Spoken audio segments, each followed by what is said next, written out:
Welcome to my channel. महत्त्वाची सूचना. या व्हिडिओमधील सर्व माहिती केवळ शैक्षणिक उद्देशानं दिलेली आहे. ही कोणत्याही प्रकारची गुंतवणूक सल्ला नाही. गुंतवणूक करण्यापूर्वी कृपया स्वतःचा अभ्यास करा किंवा आपल्या आर्थिक सल्लागाराचा सल्ला घ्या. या व्हिडिओतील माहितीवर आधारित घेतलेल्या कोणत्याही निर्णयासाठी आम्ही जबाबदार राहणार नाही. धन्यवाद. विचार करा, एक मोठी नावाजलेली कंपनी आहे. त्यांचा नफा एका वर्षात चक्क 14% वाढतो. खूपच छान आकडा आहे हा. हो ना. आणि शेअर बाजारात एकदम उत्साहाचं वातावरण असतं. गुंतवणूकदार खुश असतात. पण आपण त्याच कंपनीचे आकडे थोडे बारकाईने पाहतो आणि लक्षात येतं की अवघ्या 3 महिन्यांच्या फरकात त्यांचा निव्वळ नफा चक्क 300 कोटी रुपयांनी खाली घसरलाय. अरे बापरे, म्हणजे हे तर एकदम धक्कादायक आहे, बरोबर? मग अशा वेळी सामान्य माणसाने काय विचार करायचा? ही कंपनी खरोखरच नफ्यात आहे, वेगाने पुढे जात आहे, की आतून काहीतरी गडबड आहे आणि ही वाढ केवळ एक फुगा आहे? खरोखरच एक खूप मोठा विरोधाभास आहे. आणि म्हणजे जेव्हा आपण शेअर बाजारातील आकड्यांकडे फक्त एकाच चष्म्यातून पाहतो ना, तेव्हा असा गोंधळ उडणं अत्यंत स्वाभाविक असतं. अगदी बरोबर. आणि म्हणूनच आज आपण ह्या आकड्यामागचं हे जे कोडं आहे ते सोडवणार आहोत. आजच्या आपल्या या सखोल विश्लेषणाचा विषय आहे इंडियन हॉटेल्स कंपनी, म्हणजेच थोडक्यात IHC. त्यांच्या आर्थिक वर्ष 2026च्या चौथ्या तिमाहीचे म्हणजे मार्च 2026चे आर्थिक निकाल. बरोबर. आपल्याकडे कंपनीचे ताजे आर्थिक अहवाल आहेत, व्यवस्थापनाचं भाष्य आहे आणि बाजारातील विश्लेषकांच्या नोंदी सुद्धा आहेत.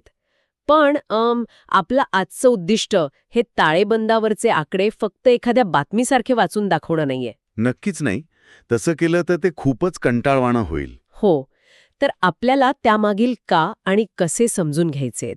आपण हे उलगडणार आहोत की या वरवर पाहता गोंधळात टाकणाऱ्या आकड्यांमागे भारतीय पर्यटन क्षेत्राची नेमकी कोणती नवी कथा लपलेली आहे. अगदी बरोबर. कारण केवळ नफा आणि तोटा पाहिला तर आपण खूप मोठी गोष्ट मिस करू. खरं तर या आकड्यांचा थेट संबंध भारतीयांच्या बदललेल्या जीवनशैलीशी जोडलेला आहे. अच्छा. हो, त्यांच्या वाढलेल्या खर्च करण्याच्या क्षमतेशी आणि सर्वात महत्त्वाचं म्हणजे एका 100 वर्ष जुन्या कंपनीने स्वतःला कसं आधुनिक बनवलंय याच्याशी जोडलेलं आहे. हे खूपच रंजक वाटतंय. तर मग सुरुवात करूया या 14% वाढीपासून. मार्च 2026च्या तिमाहीची जर आपण मागील वर्षाशी म्हणजे मार्च 2025शी तुलना केली, ज्याला आपण इयर ऑन इयर किंवा YOY वाढ म्हणतो, अगदी तेच, तर हे चित्र अतिशय भक्कम आणि सकारात्मक दिसतं. विक्रीतून मिळणारा उत्पन्न म्हणजे सेल्स रेव्हेन्यू तो 14% वाढून 2,765 कोटींवर पोहोचलाय. म्हणजे भक्कम वाढ आहे. हो. आणि त्यांचा एबिटा म्हणजेच ऑपरेशन्समधून होणारा ढोबळ नफा तो सुद्धा 14% वाढीसह 973 कोटींवर गेलाय. बरोबर. आणि निव्वळ नफ्यामध्ये म्हणजे नेट प्रॉफिटमध्ये 14% वाढ होऊन तो 645 कोटी झालाय. पण या सगळ्यात माझं लक्ष वेधून घेणारा आकडा म्हणजे त्यांची प्रतिसमभाग मिळकत किंवा ज्याला आपण EPS म्हणतो. EPS नेहमीच महत्वाचा असतो. हो, तो 15% वाढून ₹4.21 पोहोचलाय. म्हणजे एखाद्या प्रस्थापित कंपनीसाठी अशी सलग दुहेरी अंकी वाढ टिकवून ठेवणं हे काही सोपं काम नाहीये. मला सांगा, हा चमत्कार फक्त रूमचं भाडं वाढवून तर झालेला नाहीये ना? यामागे काहीतरी मोठी यंत्रणा काम करत असली पाहिजे. नक्कीच. हे बघा, ही वाढ फक्त दरवाढीमुळे आलेली नाहीये. माझा अभ्यास सांगतो की यामागे प्रामुख्याने 3 मोठे प्रवाह आहेत जे एकाच वेळी भारतीय अर्थव्यवस्थेत काम करत आहेत. अच्छा, कोणते 3 प्रवाह? पहिला आणि सर्वात मोठा प्रवाह म्हणजे प्रीमियम दर्जाच्या हॉटेल्सची वाढती मागणी, ज्याला आपण प्रीमियमायझेशन म्हणतो. कोविडनंतर लोकांच्या मानसिकतेत एक मोठा बदल झाला आहे. प्रवास करायचा तर तो सर्वोत्तम असावा, ही भावना आता लोकांमध्ये रुजली आहे. म्हणजे लोक आता तडजोड करत नाहीत? अजिबात नाही. लोक केवळ राहण्यासाठी जागा शोधत नाहीये, तर ते एका उत्तम अनुभवासाठी पैसे मोजायला तयार आहेत. आणि इथेच ताज आणि विवांतासारख्या ब्रँड्सचा त्यांना फायदा होतो. ट्रॅव्हल किंवा व्यावसायिक प्रवासाचा. अरे, पण मध्यंतरी असा एक समज निर्माण झाला होता ना की आता झूम किंवा व्हर्च्युअल मीटिंग्समुळे कॉर्पोरेट प्रवास कायमचा थांबेल. हो, सुरुवातीला तसंच वाटलं होतं सगळ्यांना. पण प्रत्यक्षात तसं झालेलं नाही. कंपन्यांची कामं आता पुन्हा पूर्ण क्षमतेने सुरू झाली आहेत. मोठ्या परिषदा, कॉन्फरन्सेस आणि ऑफसाईट्स पुन्हा सुरू झाले आहेत. आणि गंमत बघा, या कॉर्पोरेट बुकिंग्समध्ये एक प्रकारची शाश्वतता असते. ते वर्षभर चालतात. बरोबर. आणि तिसरं कारण काय म्हणालात तुम्ही? तिसरं कारण म्हणजे जिंजरसारख्या त्यांच्या मिड स्केल ब्रँडचा वेगाने झालेला विस्तार. जिंजरने केवळ मोठ्या शहरांमध्येच नाही, म्हणजे टियर 1 मध्येच नाही, तर टियर 2 आणि टियर 3 शहरांमध्ये चांगला जम बसवलाय. म्हणजे एकाच वेळी लक्झरी आणि बजेट अशा दोन्ही स्तरांवरून त्यांना महसूल मिळतोय तर. अगदी बरोबर. हे खूपच रंजक आहे. कारण या तिन्ही गोष्टी एकत्र आल्यामुळेच ती 14-15% स्थिर वाढ शक्य झाली आहे. पण इथेच ती 300 कोटींची गोम समोर येते. खरं सांगू, जेव्हा मी पहिल्यांदा हे आकडे पाहिले ना, तेव्हा मी खरोखरच गोंधळून गेले होते. साहजिक आहे ते. म्हणजे बघा, जर प्रीमियमायझेशन इतकं चांगलं काम करतंय, व्यावसायिक प्रवास वाढला आहे, तर मग एका तिमाहीतून दुसऱ्या तिमाहीत म्हणजे क्वार्टर ऑन क्वार्टर जाताना अचानक एवढा मोठा खड्डा का पडला? म्हणजे तुम्ही डिसेंबरच्या तिमाहीची तुलना करत आहात ना? हो, अगदी तेच.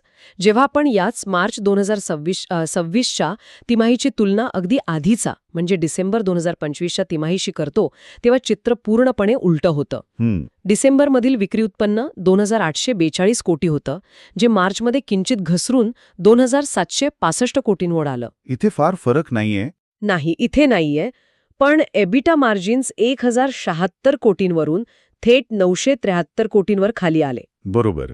आणि सगळ्यात मोठा धक्का म्हणजे जो निव्वळ नफा डिसेंबरमध्ये 954 कोटी होता, तो मार्चमध्ये थेट 645 कोटींवर आला.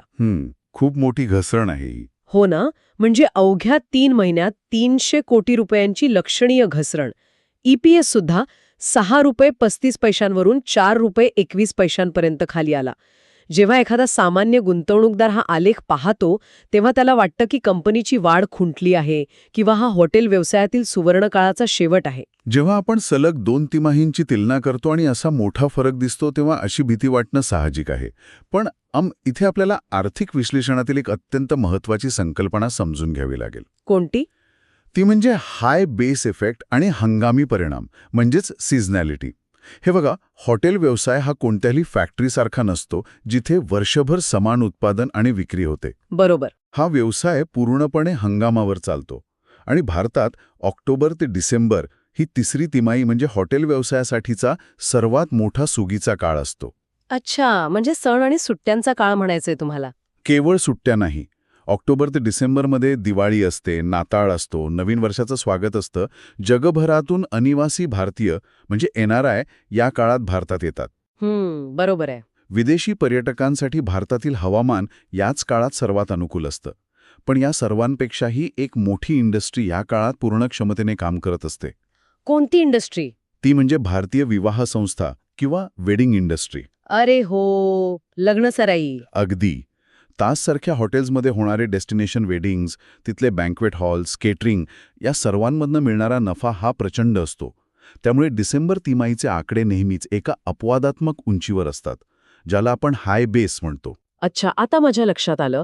म्हणजे हे उन्हाळ्यात विकल्या जाणाऱ्या आईस्क्रीमच्या आकड्यांची तुलना थेट हिवाळ्यातील आईस्क्रीमच्या विक्रीशी करण्यासारखं आहे. अगदी समर्पक उदाहरण दिलं तुम्ही. हिवाळ्यात विक्री कमी होणारच याचा अर्थ आईस्क्रीमची कंपनी डबघाईला आली असा होत नाही. मार्चच्या तिमाहीत म्हणजे जानेवारी ते मार्चमध्ये विद्यार्थ्यांच्या परीक्षा असतात, लग्नाचे मुहूर्त तसे कमी असतात. त्यामुळे साहजिकच हॉटेलची मागणी डिसेंबरच्या तुलनेत थोडी कमी असणार. अगदी अचूक. म्हणूनच आपण कधीही एका तिमाहीची तुलना आधीच्या तिमाहीशी न करता मागील वर्षाच्या त्याच तिमाहीशी केली पाहिजे. म्हणजे वायोवाय. हो, मार्च 2026ची तुलना मार्च 2025शी केली तर आपल्याला खरी परिस्थिती समजते की कंपनीने 14% वाढ साधली आहे.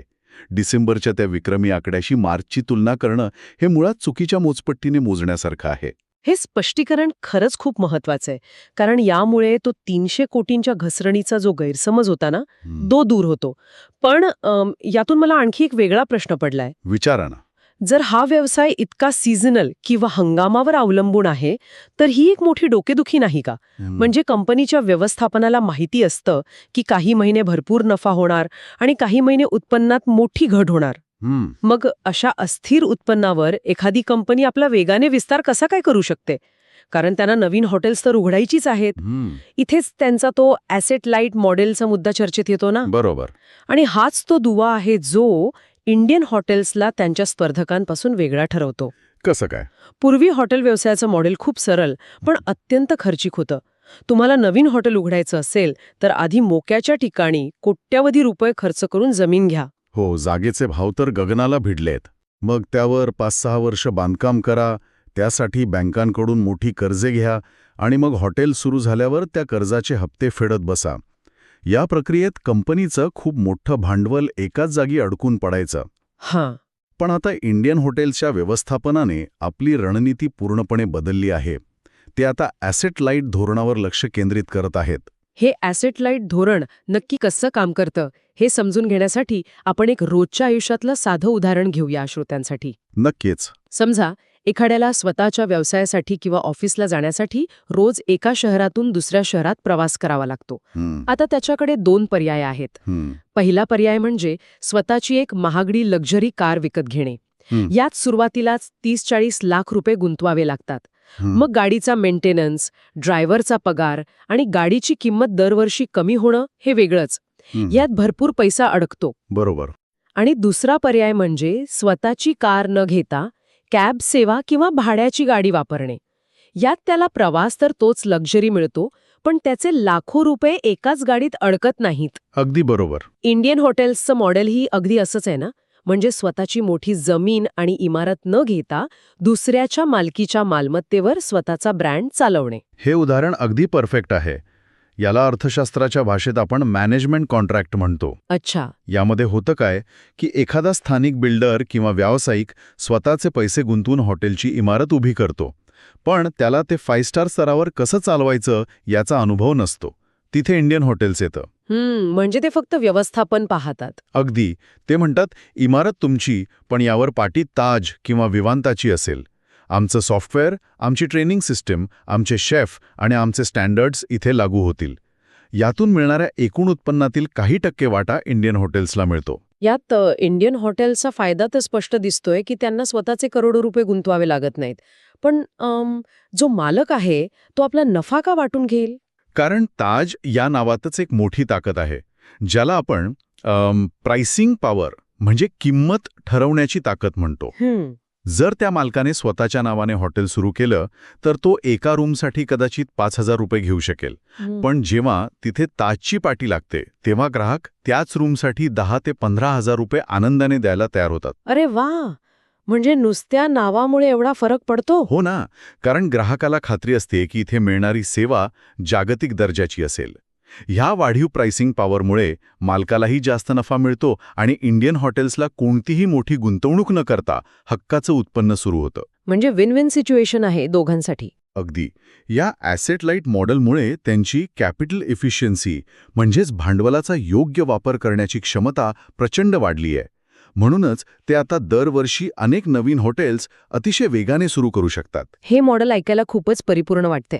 म्हणजे कमी जोखीम, वेगाने विस्तार आणि जास्त नफा. पण मला इथे थोडं डेव्हिल्स ॲडव्होकेट बनून विचार करायला आवडेल. हो, नक्कीच. तो पण अँगल पाहिला पाहिजे. आपण आत्तापर्यंत सगळं खूप सकारात्मक चित्र पाहिलं, पण कोणताही व्यवसाय तो कितीही चांगला असला तरी पूर्णपणे धोक्यांमधून मुक्त नसतो. या ॲसेट लाईट विस्तारामध्ये किंवा एकूणच त्यांच्या या प्रवासात समोर कोणते मोठे धोके वाढून ठेवलेले आहेत? कारण हॉटेल व्यवसाय हा शेवटी बाह्य परिस्थितीवर खूप अवलंबून असतो. ही अतिशय योग्य विचारसरणी आहे. जेव्हा सगळं काही छान चाललेलं असतं तेव्हा संभाव्य धोक्यांचा विचार करणं आवश्यक असतं.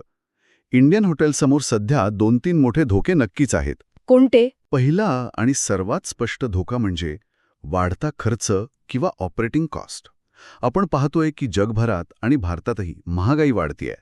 5 स्टार हॉटेल्स चालवण्यासाठी लागणारी वीज, प्रीमियम दर्जाचं अन्नधान्य आणि सर्वात महत्त्वाचं म्हणजे उच्च दर्जाची सेवा देणाऱ्या कुशल कर्मचाऱ्यांचे वाढते पगार. हो, तो खर्च तर असणारच. हा सर्व खर्च वेगाने वाढत आहे. जर उद्या त्यांनी रूमचे दर त्या प्रमाणात वाढवू शकले नाहीत तर त्यांच्या मार्जिन्सवर म्हणजे नफ्याच्या प्रमाणावर थेट दबाव येऊ शकतो. आणि आंतरराष्ट्रीय परिस्थितीचा काही परिणाम? कारण सध्या जगभरात अनेक देशांमध्ये आर्थिक मंदीची सावली आहे. युरोप आणि अमेरिकेत लोकांचे बजेट कोलमडले आहेत. जर बाहेरून येणारे विदेशी पर्यटक कमी झाले तर ताजसारख्या प्रीमियम ब्रँडला याचा मोठा फटका बसू शकतो ना? हा एक अतिशय तार्किक प्रश्न आहे आणि इथूनच आपण या सखोल विश्लेषणाच्या सर्वात महत्त्वाच्या वळणावर येतो. साधारणपणे 10 वर्षांपूर्वी जर जगात मंदी आली असती तर भारतातील 5 स्टार हॉटेल्स ओस पडली असती. मोठं कारण आहे. आणि ते म्हणजे देशांतर्गत प्रवासाची ताकद. म्हणजे भारतीय लोकच आता हॉटेल्सचा मोठा आधार बनले आहेत. अगदी. आज इंडियन हॉटेल्सचा सर्वात मोठा ग्राहक हा परदेशी नसून भारतीयच आहे. भारतीयांच्या फिरण्याच्या पद्धतीत एक मोठा रचनात्मक बदल झालाय. तो कसा? पूर्वी लोक वर्षातून एकदा उन्हाळ्याच्या सुट्टीत 15 दिवसांसाठी फिरायला जायचे. आता स्टेकेशन आणि वीकेंड गेटवेची संस्कृती रुजली आहे. लोक वर्षातून 4-5 वेळा 2-3 दिवसांसाठी जवळच्या चांगल्या हॉटेलमध्ये जाऊन राहणं पसंत करतात. अच्छा, म्हणजे यामुळे तो जो हंगामी किंवा सीझनल प्रश्न होता ना, तोही बऱ्यापैकी सुटत आहे. कारण लोक आता फक्त दिवाळी किंवा नाताळमध्येच नाही, तर वर्षभर कधीही लाँग वीकेंडला प्रवास करत आहेत. बरोबर. यामुळे हॉटेल व्यवसायातील जो पारंपरिक चढउतार होता तो आता थोडा फ्लॅट किंवा स्थिर व्हायला लागला आहे. आणि म्हणूनच जागतिक मंदीचा धोका जरी असला तरी भारतांतर्गत असलेली ही प्रचंड मागणी इंडियन हॉटेल्ससाठी एक खूप मोठं संरक्षण कवच बनून उभी आहे. ॲसेट लाईट धोरणातून वेगाने होणारा विस्तार आणि भारतीय पर्यटकांची वाढती संख्या यामुळेच दीर्घकालीन विचार करणाऱ्यांसाठी ही कंपनी अजूनही एका भक्कम पायावर उभी असल्याचं दिसतं. म्हणजेच जर आपण आजच्या या संपूर्ण चर्चेचा एक गोषवारा काढायचा ठरवला तर चित्र अगदी स्पष्ट होतं. मार्च 2026चे जे आकडे आपण सुरुवातीला पाहिले त्यात 14% वार्षिक वाढ ही कंपनीची खरी ताकद दाखवते. अगदी. डिसेंबर ते मार्च या तिमाहीत झालेली 300 कोटींची घसरण ही कोणतीही धोक्याची घंटा नसून तो केवळ भारतीय सणांचा आणि लग्नसराईचा हंगामी परिणाम आहे. आणि भविष्यातील जोखीम कमी करण्यासाठी कंपनीने मोठ्या हुशारीने ॲसेट लाईट म्हणजेच इमारत दुसऱ्याची ब्रँड आपला या मॉडेलवर लक्ष केंद्रित केलं आहे, ज्यामुळे ते कमी भांडवलात वेगाने विस्तार करत आहेत आणि देशांतर्गत पर्यटनाच्या लाटेवर स्वार झाले आहेत. थोडक्यात सांगायचं तर ही फक्त आकड्यांची कथा नाहीये, तर एका पारंपरिक कंपनीने स्वतःला आधुनिक व्यावसायिक गणितांमध्ये कसं चपखल बसवलं आहे याची ही एक उत्तम केस स्टडी आहे. अगदी खरंय. पण ही चर्चा इथेच न संपवता एक विचार करायला लावणारा मुद्दा मला इथे मांडावासा वाटतो. आपण ॲसेट लाईट मॉडेलचे खूप फायदे पाहिले. हे मॉडेल आर्थिकदृष्ट्या अतिशय हुशार आहे, यात शंकाच नाही. पण विचार करा, जेव्हा आपण ताज हे नाव घेतो तेव्हा डोळ्यांसमोर काय येतं? मुंबईचा समुद्रासमोर उभा असलेला 100 वर्षे जुना भव्य ताजमहल पॅलेस किंवा राजस्थानमधील जुने राजवाडे ज्यांचे रूपांतर हॉटेल्समध्ये झालं आहे. बरोबर. तो एक हेरिटेज फील आहे. ताजची मूळ ओळख ही या ऐतिहासिक राजशाही आणि हेरिटेज वास्तूंवर उभी आहे. ती फक्त एक राहण्याची जागा नसते, तर तो एक जिवंत इतिहास असतो. अगदी खरंय. आता जर भविष्यात इंडियन हॉटेल्सची बहुतांश वाढ ही ॲसेट लाईट मॉडेलमधून येणार असेल, म्हणजेच स्वतःच्या मालकीची नसलेली एखाद्या स्थानिक बिल्डरने बांधलेली आधुनिक काचेची इमारत जिथे फक्त ताजची पाटी लागलेली असेल, तर तो मूळ राजेशाही आत्मा तसाच टिकून राहील का? हा एक खूपच सखोल प्रश्न आहे. हो ना. म्हणजे जेव्हा ती वास्तू पिढ्यानपिढ्या चालत आलेली नसते, जेव्हा ती जागा स्वतःचा असा एखादा इतिहास सांगत नसते, तेव्हा फक्त एका ब्रँडच्या नावावर आणि चांगल्या सेवेच्या जोरावर ती जुनी ऐतिहासिक लक्झरी ग्राहकांना खरोखरच अनुभवता येईल का? त्यात कसा टिकून राहील हा विचार करण्यासारखा प्रश्न नक्कीच आहे. या प्रश्नासोबतच आपण आजची ही चर्चा, हे सखोल विश्लेषण इथेच थांबूया. पुढच्या वेळी अशाच एका नव्या आणि रंजक विषयावर प्रकाश टाकण्यासाठी पुन्हा भेटू. तोपर्यंत विचार करत रहा.